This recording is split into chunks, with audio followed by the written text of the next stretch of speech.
Good afternoon, everyone, and welcome to City Club of Portland's debate between the candidates vying for position number 2 on Portland City Council, Dan Ryan and Loretta Smith. Portlanders will decide the outcome on a special election this August 11th. Our debate today will be moderated by OPB's Jeff Mapes and will cover a range of topics facing our city this year. And oh, what a year it's been. But we'll get to that in a moment. My name is Julie Davis, and I'm president of the Board of Governors of City Club, and it is my pleasure to welcome you to today's debate and the start of City Club's fall season of virtual programs. I want to recognize Rebecca Tweed, the volunteer producer for this program, and our partners at X-Ray FM, David Krug and Chase Spross, with whom this would not be possible. Since 1916, it has been part of City Club's mission to inform its members and the community in public matters.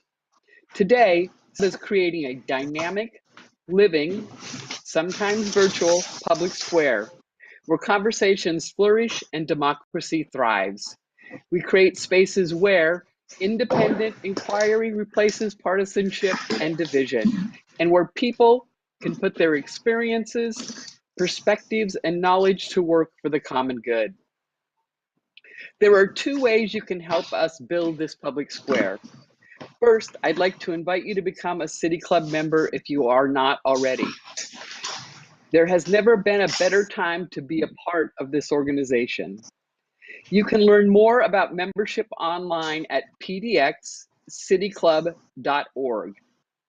Second, if you are already a member, or even if you are not, I'd ask you to make a donation to City Club. For nearly 100 years, City Club has relied on ticket events revenue to fuel our work. But in this new all-digital world, we're taking a different approach. Please consider making a gift of $5, $15, or $50 today to help us continue to convene thoughtful, provoking debates and conversations. You can donate now by texting Support City Club to 44-321.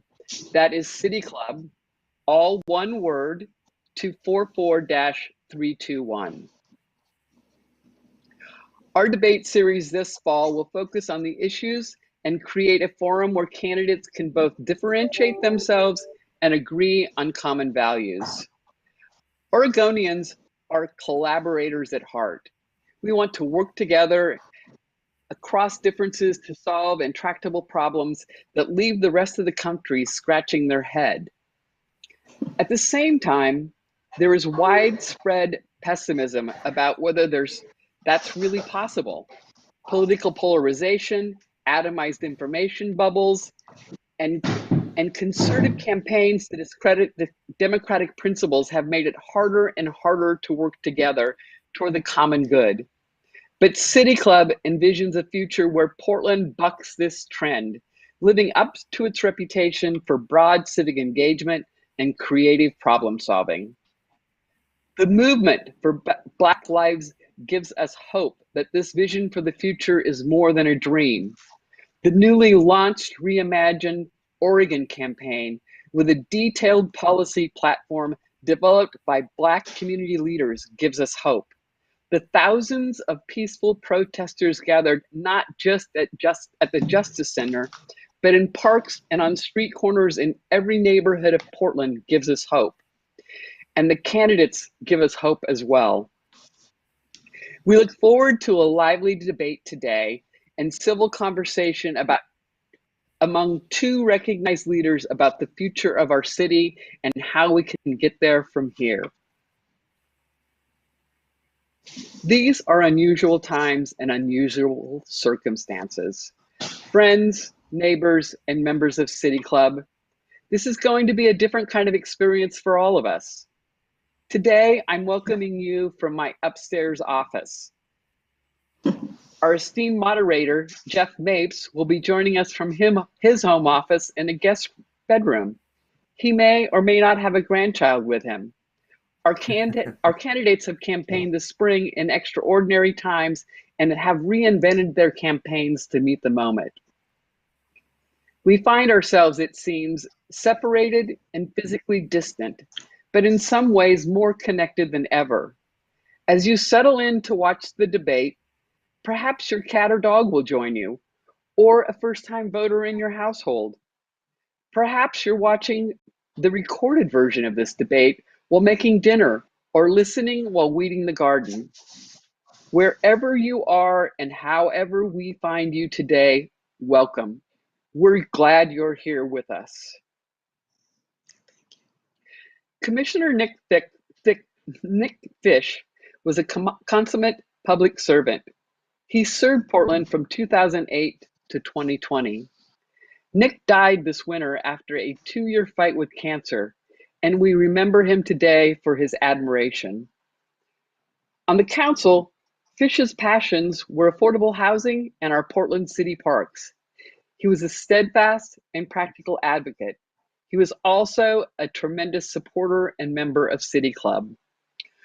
Multnomah County Chair Deborah Kafori said of Nick, "In this day and age when our country is so torn apart with divisive politics, Nick really tries to bring the best out in everyone."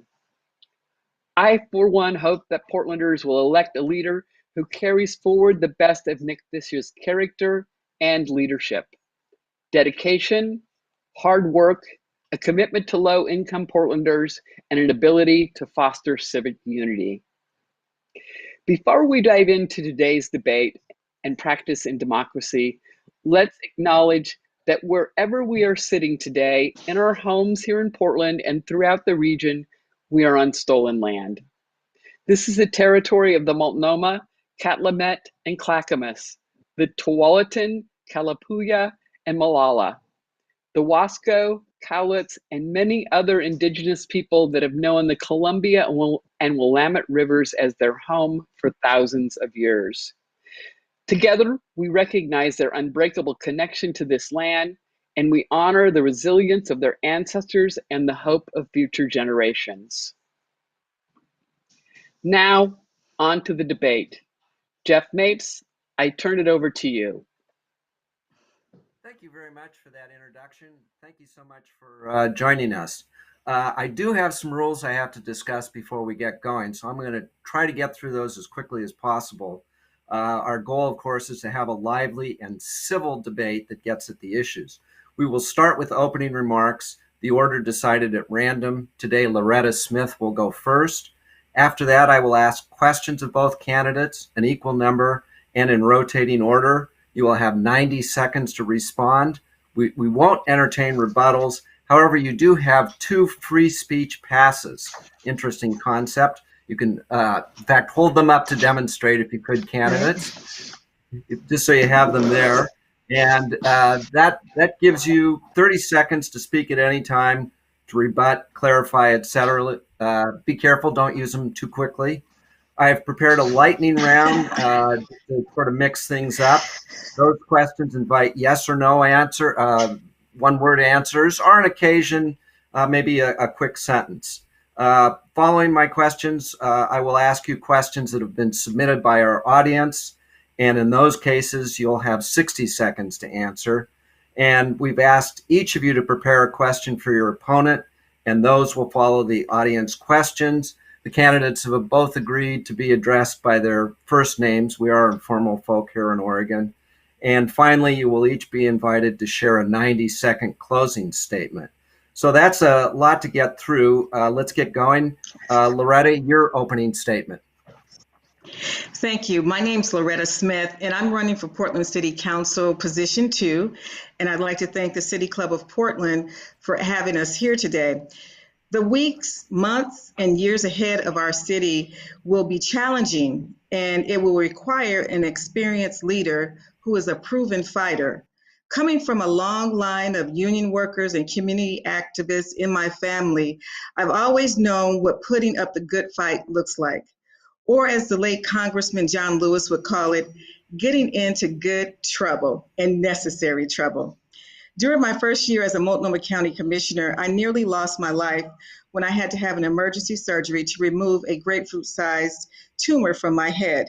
Not only did I fight for my life, within weeks of surgery, I was back at work fighting for vulnerable communities across Multnomah County. From working as a senior staffer for U.S. Senator Ron Wyden to fighting for often overlooked and under-resourced communities as a commissioner, I have a proven track record of fighting for this community, and not just fighting, but winning. Wins like thousands of jobs for our community's youth, tens of millions of dollars in our new programs and services for struggling families, and securing housing units for people battling addiction and mental health challenges. Today, as we engage in a conversation about Portland's future, I encourage you to think about what representation on council needs to look like if we are truly going to achieve the equitable and just Portland we all desire. Those who have historically been in charge of running the city, they don't look like me. We must be focused on creating a representative form of government to achieve the transformative change we need. Again, I'd like to thank you all for being here today and look forward to today's conversation. Thank you. Thank you. Dan? Hello, my name is Dan Ryan, and I want to first of all thank the City Club and you, Jeff, for moderating today. I was born in Portland. I'm the youngest of 8. There's 6 older brothers, then came my sister, and then a few years later, me. I'm a graduate of Roosevelt High School, and I'm the first in my family to complete college. And I began a career in nonprofit management. In 1995, after living with HIV for 13 years, I found myself in the hospital twice with pneumocystis pneumonia. At that time, it was a death sentence. I was told to make plans, and so I headed home. I figured my sister would be the one person that could tolerate me. The good news is, and I was very lucky, science caught up with me, and there were new medications, and they took hold. And about 3 to 6 months later, that same doctor looked me in the eye and said, Dan, it's time to go back to work. And so the last 25 years, I've been able to serve my city. And I gotta say, it definitely changed my life. I served with more passion and purpose, and I'll just say this, I have a really good BS meter. The jobs that I took on over the last 25 years include being the Director of Development at Portland State University, working as a revenue person for Oregon Ballet Theater, work as the chair of the board at Portland Public Schools, and then I became the CEO of All Hands Raised, a cradle-to-career initiative for the entire county, Multnomah County, that really focused on getting results for our children and youth with a racial equity lens from day one. My whole career, if there's a theme, has been that I've always brought people together that don't always land on the same page. They definitely have different styles, and I'm energized by getting them in the room and letting the room be smart and getting results. The truth is, even before COVID, the city was in a crisis. And I think that I'm the perfect person, the perfect fit at this time to bring a city through this crisis because it has a lot of opportunity. And so I look forward to the dialogue today, and I'm grateful to be here with all of you. Okay, thank you. The first question, the City Council unanimously voted to refer Commissioner Joanne Hardesty's proposal for a new police oversight system to the November ballot. Why do you support or oppose this ballot measure? Dan, you go first. Sure. I'm enthusiastically in support of campaigning for this ballot measure. It's something that Commissioner Hardesty has worked on for years, and she's talking about being the right person at the right time to go ahead and lead this effort.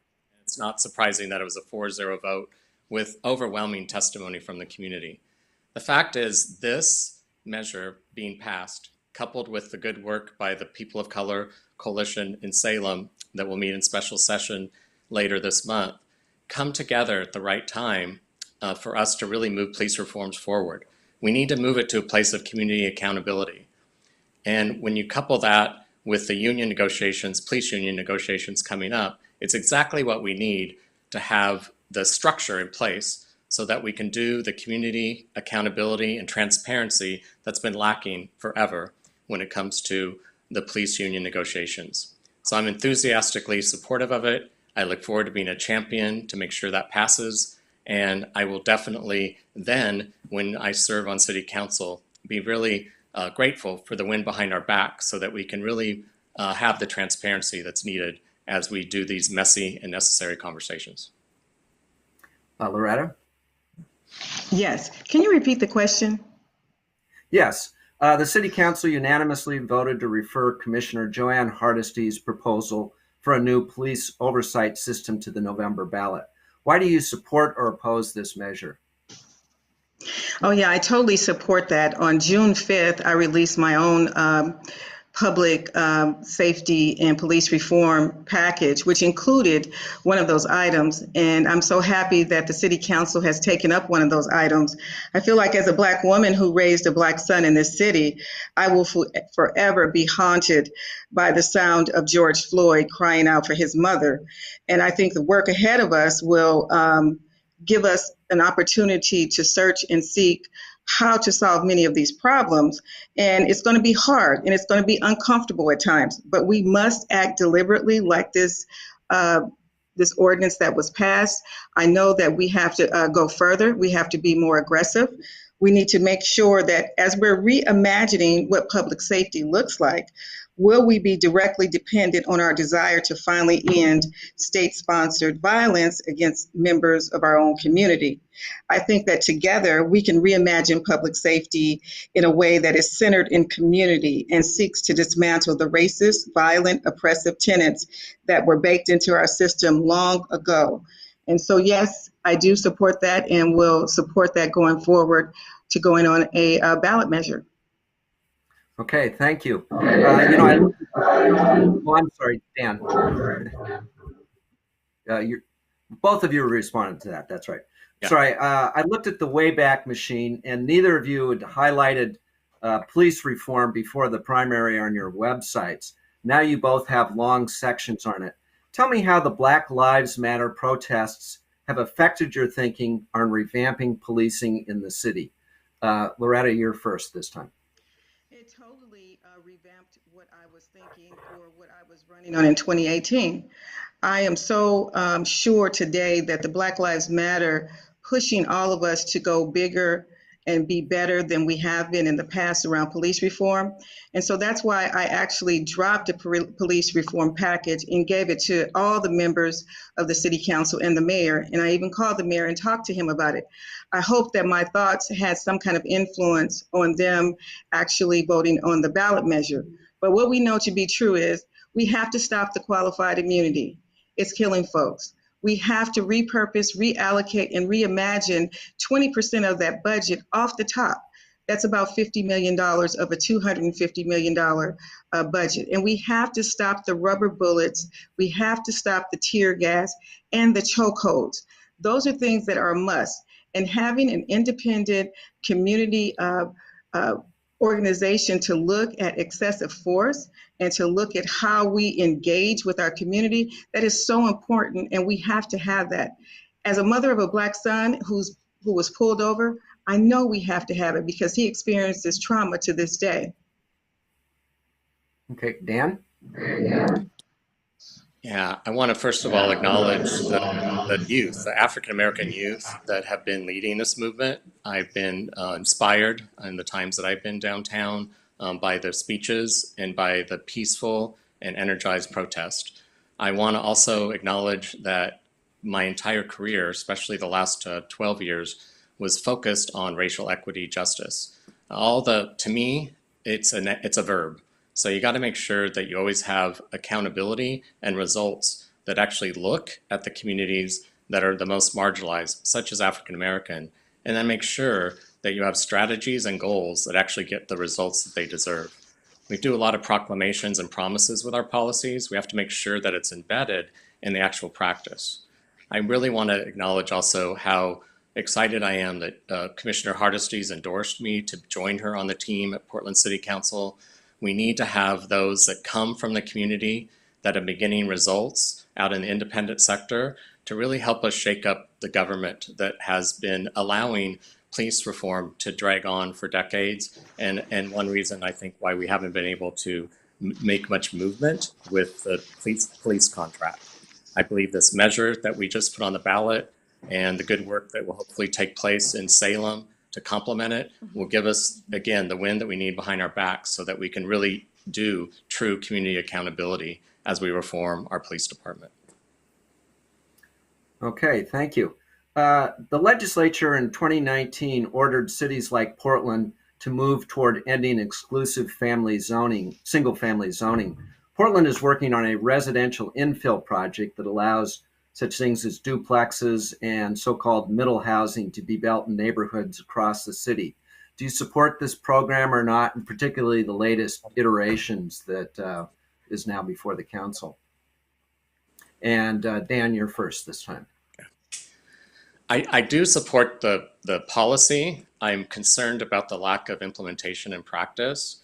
We know that Portlanders are ready for densely populated neighborhoods that are near, safe, and frequently running transit, and we need to continue to promote that. It's good for the climate, it's good for the livability of our city. We have a tendency sometimes to perhaps overshoot, maybe with our policies that chokes us, so we actually can't get the money that the taxpayers approve and allow the implementation of the construction. So again, I'm always focused on results. So if our results is to increase the number of low-income housing, which of course it is, we need to be accountable and we need to measure that and make sure that success is about getting more and more of our essential workers that can't afford to live in Portland, those in the creative arts community that are struggling right now and haven't made a penny basically since mid-March, that we can shelter them, especially at this time of crisis. We have to expedite this because the economic indicators are pretty severe right now. And we're going to see a lot of people that currently aren't houseless if we don't expedite affordable housing. And I look forward to making sure that we can implement these policies. Okay, Loretta? Yes, I think we need to put these policies in place. I do support them. As a single mother who raised a son in this community, I know how hard it is to make ends meet, put food on the table, and also have an affordable place to live. There are so many people in our community who are rent burdened, who are houseless and homeless, who need additional services so that they can not just survive in this city, that they can thrive. I know when my grandfather came here in 1942 from Brooklyn, New York, to work in the shipyards, he raised his family of 8, and he was able to live a decent life. But our city, it has become the haves and the have-nots. If we don't put this kind of housing into our mix, we're going to have a really tough time making sure that everyone has a place that they can live affordably at every income level in every zip code. Okay, thank you. Do you support changing Portland's form of government? If so, what do you want to see? Loretta, you're first. Yeah, I do support changing this form of government. I think it's so important because one of the things that happened is when I ran in 2010, I know I wouldn't have been able to win that race had it not been a separate government where we can be elected by districts. And I don't believe that people now who want to engage and want to serve like we're trying to serve today, that they'll have that opportunity unless we have expanded districts for the city of Portland. I think that actually having the lack of equitable representation, the lack of expertise in driving bureau level policies and priorities is important too. And when it comes to equitable representation, I strongly believe that the city will be well served by increasing the number of seats on council to include district-based representation alongside at-large council members. When we look at the real bricks and mortar types of services the city provides and compare it to the inequitable way our city is currently operating, I think the need for district level representation is clear. And in regards to the lack of expertise in driving bureau level policies, we can simply look at how assignments to bureaus happen. Okay, Dan? Thank you. Yeah, my entire career has been about busting the status quo and really just making sure that we implement the change that's necessary. Our city is probably at least a century and a half behind the rest of all large cities in our country because we don't have a systemic form of government that makes any sense for a $5.6 billion organization. We have this tendency of people hiding behind their bureaus as opposed to coming together as a whole team. I want to be on the starting five team of the city council that focuses on the top 3 to 4 issues at all times. I don't want to be sequestered and siloed into the nuances and the details of a bureau. So I really think that this is long overdue. There's nothing like the current crises that are currently taking place to really take the charter review system and really move it forward. We've tried this over and over again in Portland, and for some reason there's headwinds on this one, but it's time for them to go away. I really want to thank City Club for the research that you've done, for bringing the community together to take this sometimes wonky issue and bring it up to the forefront. It's really held us back from making progress in our city. And it's one reason why in the campaign trail I hear so many people complain how difficult it is to work with the city of Portland. Okay. It won't be many months after one of you takes a seat on the council that you'll be grappling with next year's budget. And it's very clear now, if you're paying any attention to the news at all, that we are in a huge economic downturn, which is going to translate into a lot less money for the city budget. I mean, we're heading to a really rough, rocky road in the next budget year. If you're forced to make cuts, where do you turn first? Dan? Yeah, my leadership style is to first focus on what the residents of the city need, and we need to prioritize that. And then from there, you take care of the line items in the budget. One of the things I'm most concerned about to raise up is housing and shelter for our residents. I think that's something that the city is going to have to work with the county because we have a joint relationship there. And because our revenue streams tend to be a little bit more fluid, if you will, I want to make sure that we think out of the box and don't see ourselves sequestered or siloed from the county so that we can work together to shelter people during this hard times. So my biggest focus is going to be about reimagining how we focus to provide food and shelter. I saw the economic indicators the last week, and they're so dire. To think that this is the worst downfall we've seen in economic indicators since they've been recording it, it makes the recession of 2008 look mild. And so on day one, I know that we need to take this seriously because we have a lot of creative thinking to do so that we can shelter people and actually feed people as we try to get through this COVID crisis, this economic devastation, and then build forward. And I look forward to having a budget that's prioritized on what the residents want, what are the needs are of our many bureaus. Loretta? Thank you. I think we're going to need to open up the budget after we're elected and to look at what were the tax implications after the July 15th date. And just off the top of my head, I can't imagine any other issue that's going to be more pressing than housing and how we recover from COVID-19. I think that everyone should come to the table and we have to figure out a way to create property level and mortgage forgiveness for those who need it. We are going to get ready to see an eviction and mortgage crisis unlike anything that we have ever witnessed before. And that goes for residential and commercial properties. We have to address the debt people are currently accruing and not paying rent or mortgage. We have to also address the fact that many of these people will still not have returned to work when the ban on the evictions expires and that rent becomes due after that, and it's not included in the 6-month repayment process.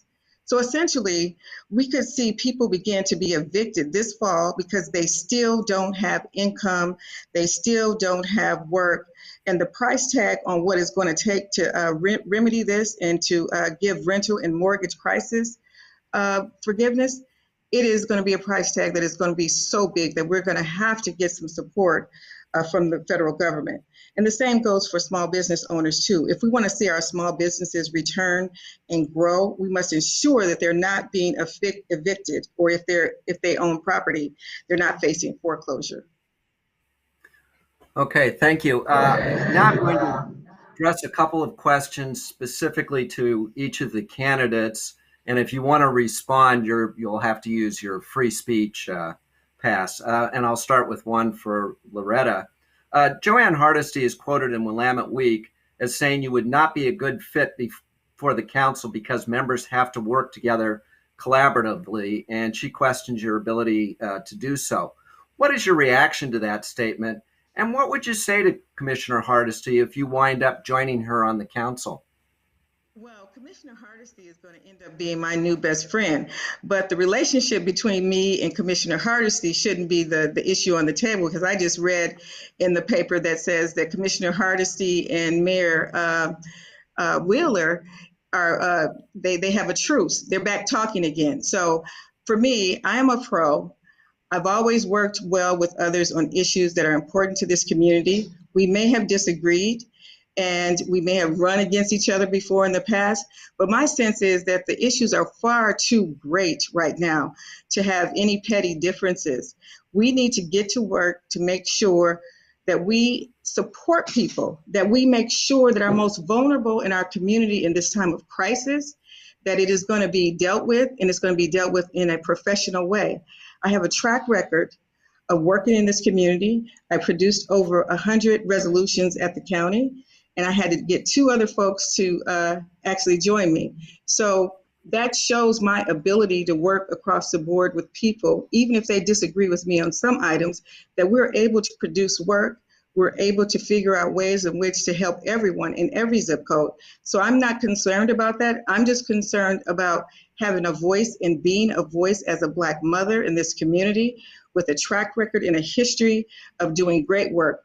I plan to continue to do that, and I look forward to working with Joanne Hardesty and the rest of the council.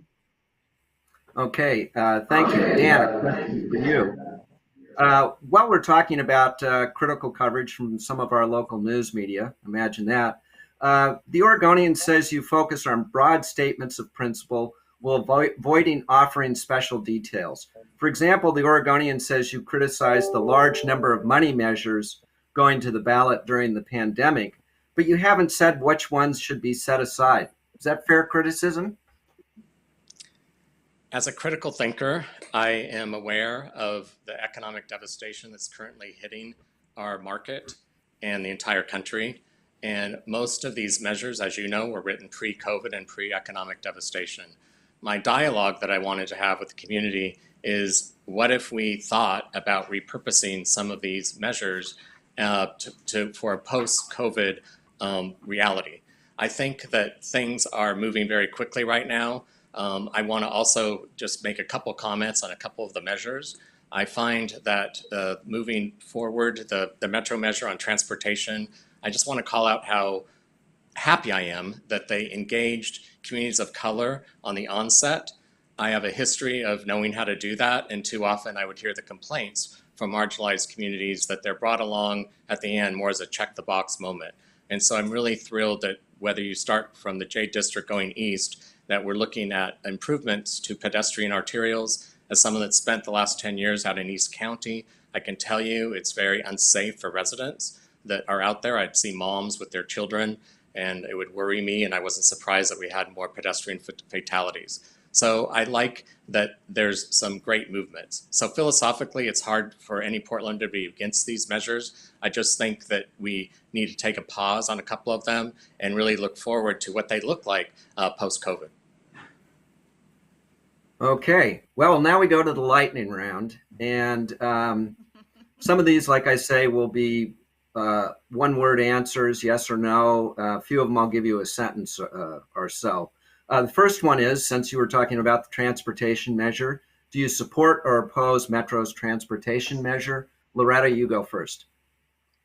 Yes, I do support it, but I didn't like what happened in the end where government was removed from being taxed at an expanded level. That wasn't right. I think we all have to have a haircut, and everybody needs to participate, including government. Okay. Dan? Yes, and I appreciate that there's an on-ramp of when the payroll tax would actually go into effect, and that it does not include most of the businesses, especially the small businesses and the medium-sized businesses of the city. What's the one sentence of advice you would have for Joe Biden if he is elected? Dan? Go high, go high, go high, and try not to say the other person's name. If he's elected, I said. Loretta. If he's Oh, elected. sorry. We're in campaign mode. Loretta. I'd say to him, continue to listen to the frontline voices to make sure that local communities feel the support from Washington, bring unity into the White House, make sure that we can all come together, because I think these last 4 years have been very trying, and we all need to breathe. And so I think if he allows us to do that and works with cities and states instead of beating them up, I think that we're going to have a good next 4 years if Biden wins. Okay. Do you support or oppose the ballot measure to raise the tax on a pack of cigarettes by $2 a pack? Loretta first. I haven't seen that measure yet. I don't smoke. So it, we have often tried to figure out ways in which to find taxes that could help pay for the health care. And cigarettes has always been a go-to. And I just have to see some more information about it because I haven't seen it. But in the past, I have supported increases in taxes on cigarettes. Okay. Dan? Yes, absolutely. And really want to make sure that it's designed to protect our youth and also to provide revenue streams for healthcare for all. Okay. What's the one vote you made in a candidate race or in a ballot measure that you now most regret? Dan, start with you. You ever taken a vote you regretted? Oh, yeah. Once when I was on the school board early on, I took a vote where I felt like I bought into the emotion in the room. And it was a tiny change, but I never did that again. Loretta? I'm thinking about this. Pretty much every vote that I've taken as a county commissioner, I believe that they're ones that I would stand by today. But I think one of the things that I'm grappling with right now is trying to figure out how to support the early childhood measure, because I think that there are going to be so many things on the ballot that support for young people and kids are going to be drowned out. So. Okay. We're running a little late, so I'm going to move on to audience questions now. And so don't blame the messenger on this one. These are all questions from the audience. And I'll begin with this one. Describe your skills at bringing people of disparate viewpoints together to accomplish an important goal. Dan, you can go first on this one. Yeah, I have a lot of life experience in this when you're the youngest of 8 and you've kind of been Switzerland for your big family. So I've taken that life experience in my entire life. And whether it was bringing in the HIV activist with the public health people in the 90s in Seattle, where I was the lead facilitator, to having conversations at middle schools about disproportionate discipline, where we had predominantly Caucasian, white female teachers who, when we looked at the data, were sending boys, and especially boys of color, to the principal's office at alarmingly higher rates. And so we had to make sure that we got through that dialogue. It was difficult, it was messy, but in 2 years' time, disproportionate discipline came down in all 3 middle schools. Loretta? County is try to figure out how to build an infrastructure for youth at a time when Multnomah County divested from youth programs. I was able to bring a number of different organizations together and build a coalition called the Promise Neighborhood. And so we brought folks in together like NEA, ERCO, Latino Network, SEI, Head Start, and Metropolitan to craft a good policy on how to give support services for young people and help them graduate from high school. We were able to get that group together. We were able to convince 2 other folks on the county commission that these dollars were needed and that young people in communities of color were not graduating at the same rate as everyone else. And so we pulled that together and I got a vote. And we got $2 million with something in the general fund that we had never gotten before. So I'm pretty proud of that. Okay, thank you very much. What is your view on the Oregon Department of Transportation's proposal to widen I-5 in the Rose Quarter? Loretta, you're first.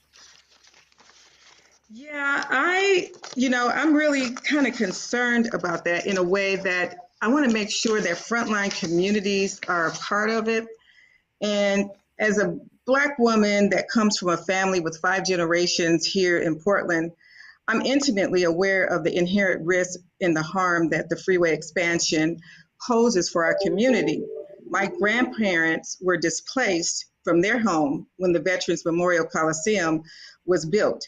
And so I believe we should institute congestion pricing in a way that is informed by frontline communities and with plans to mitigate potential negative impacts prior to any expansions of I-5. We can't duly champion climate justice while also blindly supporting projects that have the potential to create even more environmental issues. Displacing communities is wrong, and creating additional health challenges for low-income families and communities of color, it is also wrong. Dan? Yeah, I was crystal clear about this early on in early March when we were asked this at a debate. And the fact is, there's no reason to expand I-5 in the Rose Quarter. There's no reason to increase the carbon emissions for the students at Harriet Tubman Middle School. There is a reason for us to invest that money in unsafe arterials out in outer East Portland and in outer North Portland. There is an opportunity for us to move forward with in this climate crisis. And I'm just really pleased that finally there's been a breakthrough on this, and that people have been listening to some of us on the campaign trail, and that we are reallocating our dollars so that we can be not tone deaf to the current situation. Okay.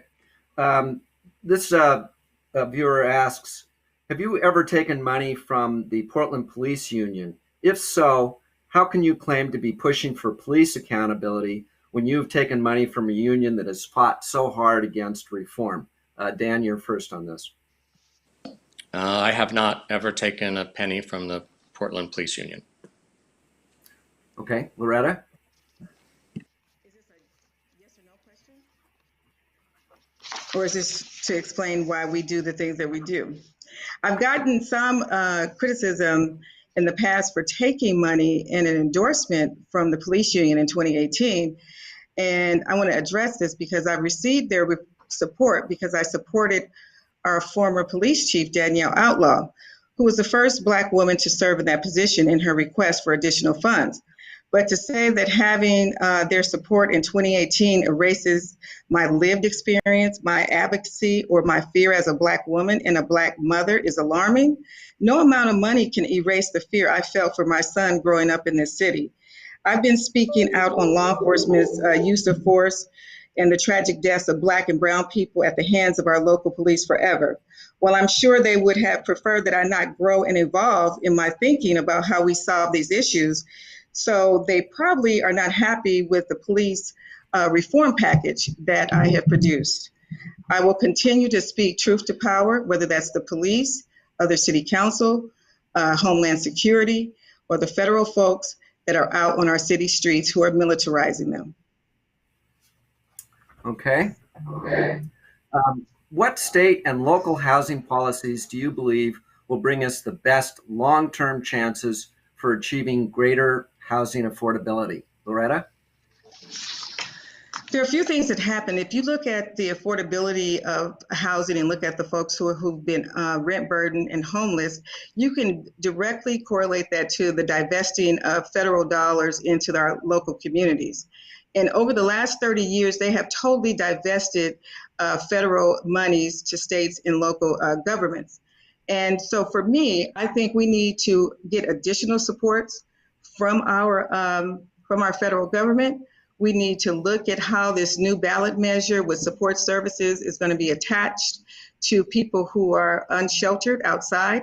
And I think that you'll find that we're going to have a greater amount of success of getting people off the streets who are homeless and making sure that people who are rent burdened, that they have an opportunity to get services in the future. Dan? Yeah, first things first, we just passed a big measure this spring, the Metro measure, and we have a lot of money that will be coming from that, but there was no plan. There was no clear crystal plan. And so as an elected official, what I need to do to serve the residents of the city is to help design that plan and be really transparent about what success looks like.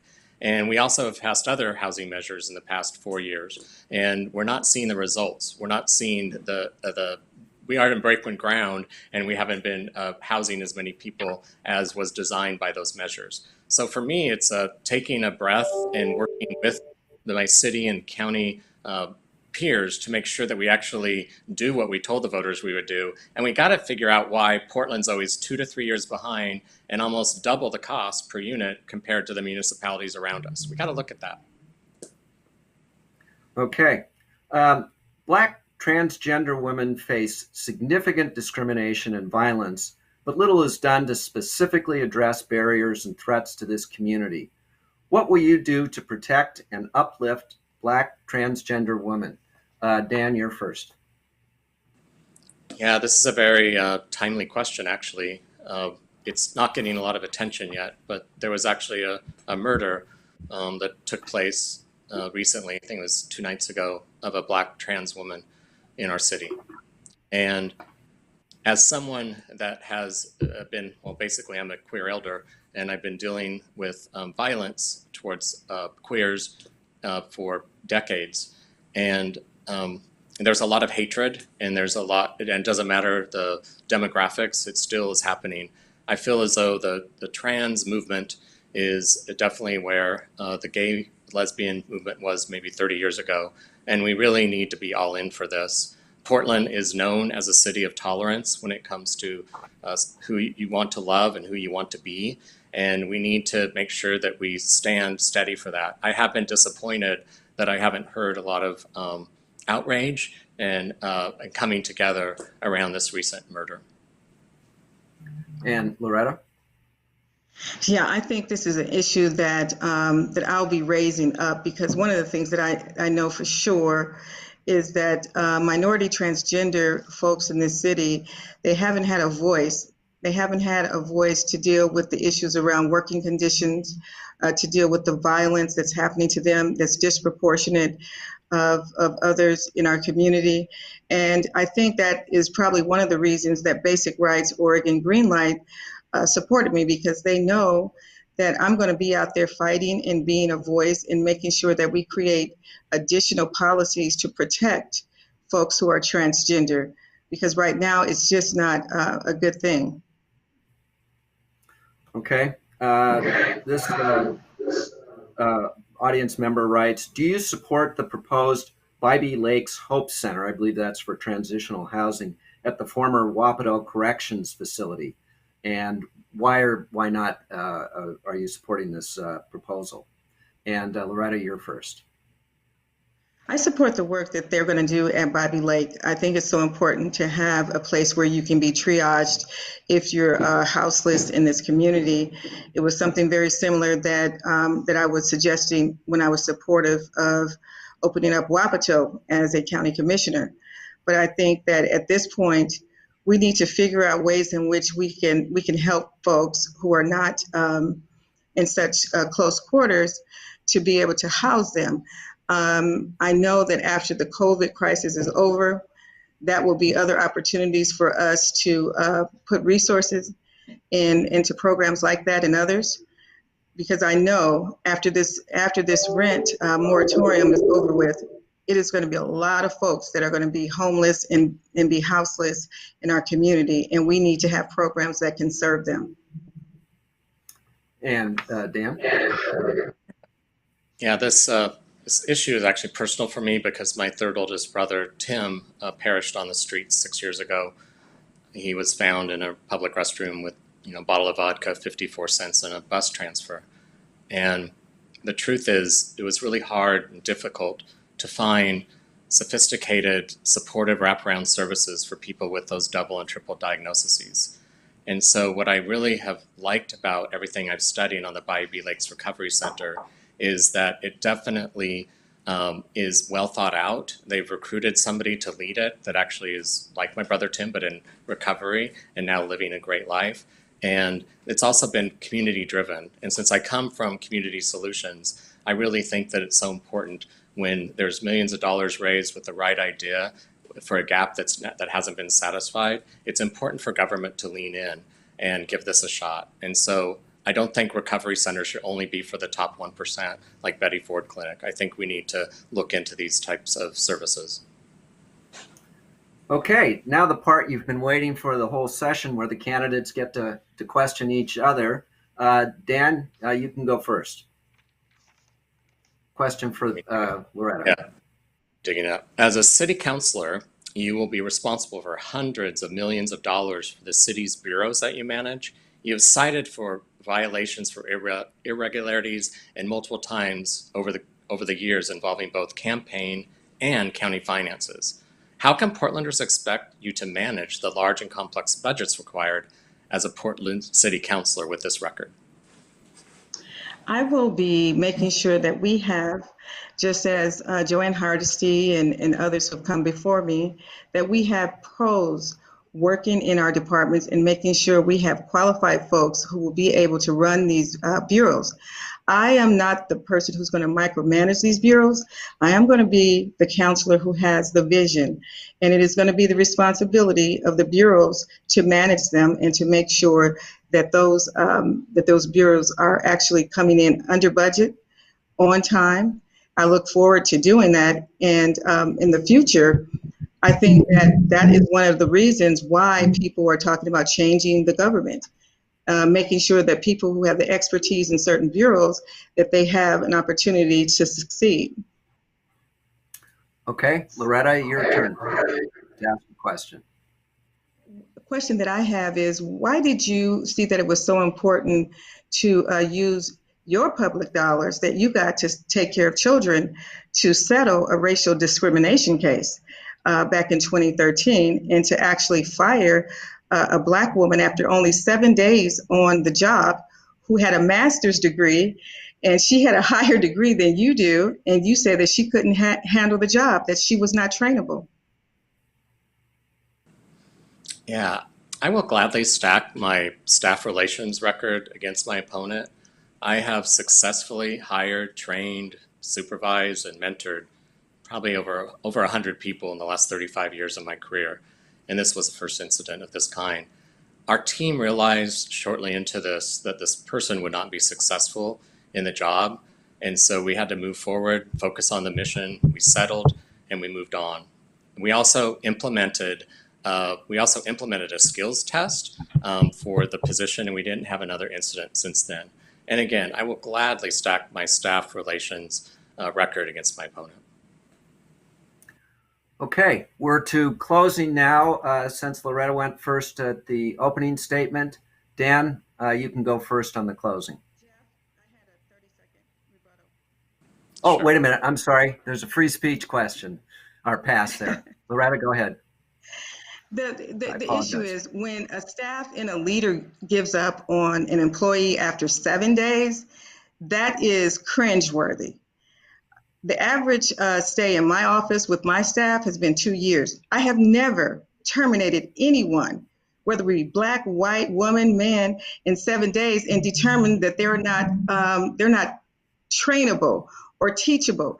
That tells a lot about a person. If you don't want to invest in your employees and give them the right training to do the job that you hired them for, then it must be something else. The reason why you got rid of her, was that the color of her skin? Was that her education, that she had more education than you did? So I'm certainly not clear, and I'm certainly not going to go tick for tack about employees, but I have never fired a Black woman, and I have never had a lawsuit filed against me for racial discrimination. Okay, now we're going to go on to closing then. Dan, you're first. Yeah. Thank you, Jeff, and thank you, members of the City Club. and others who tuned in today on this very last day of July. I don't know about you, but this has been one of the longest months of my entire life. That's not a bad thing. I've just been listening, and listening to so many Portlanders. And what I'm hearing is a lot of the same things from every different category of demographics, whether it's age, race, and sectors, whether it's private, public, nonprofit. People are frustrated, they're angry, they're concerned, and this tone, again, is coming from every sector. But what I also know about this tone is that it's about passion. We have so many people in the city that love my hometown just as much as I do. And so it's time for the city to really figure out how we manage and bring these different voices together. It's disappointing that we've gotten to a place where we're just not doing that. And so my point is, not on my watch. On my watch, we're going to bring people together. We're going to build bridges. We're going to listen to one another, just like in the spirit of who we're filling shoes of, Commissioner Fish.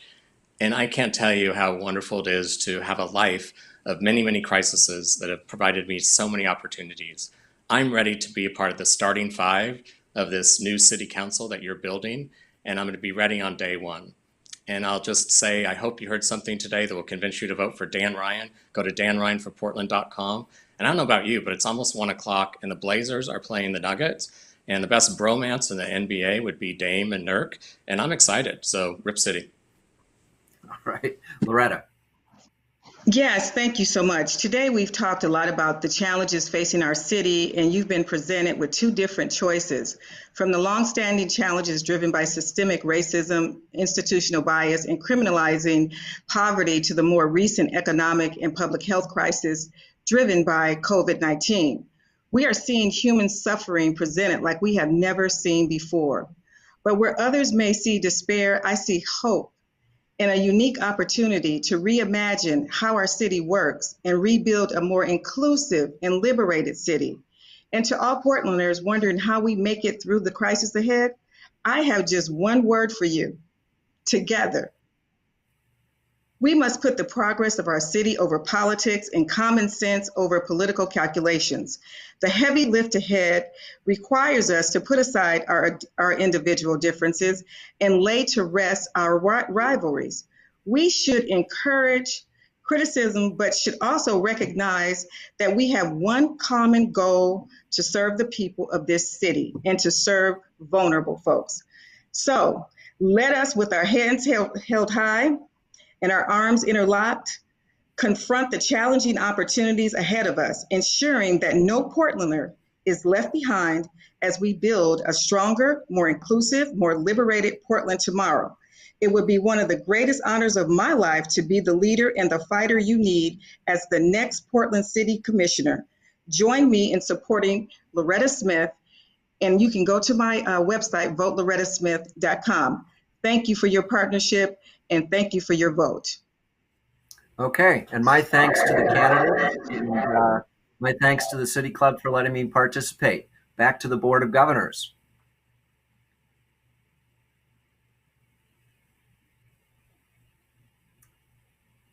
At least that's what my script says.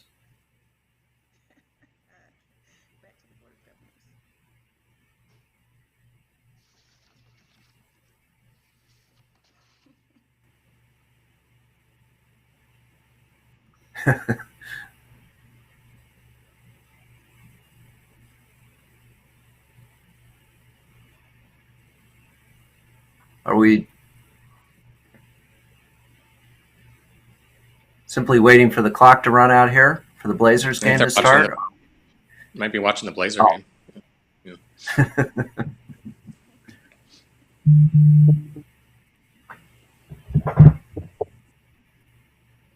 Oh, I'm told just close this out. So thanks everybody for watching. This is not what the Runoff show said, but all right. So long, everybody. Thank you very much.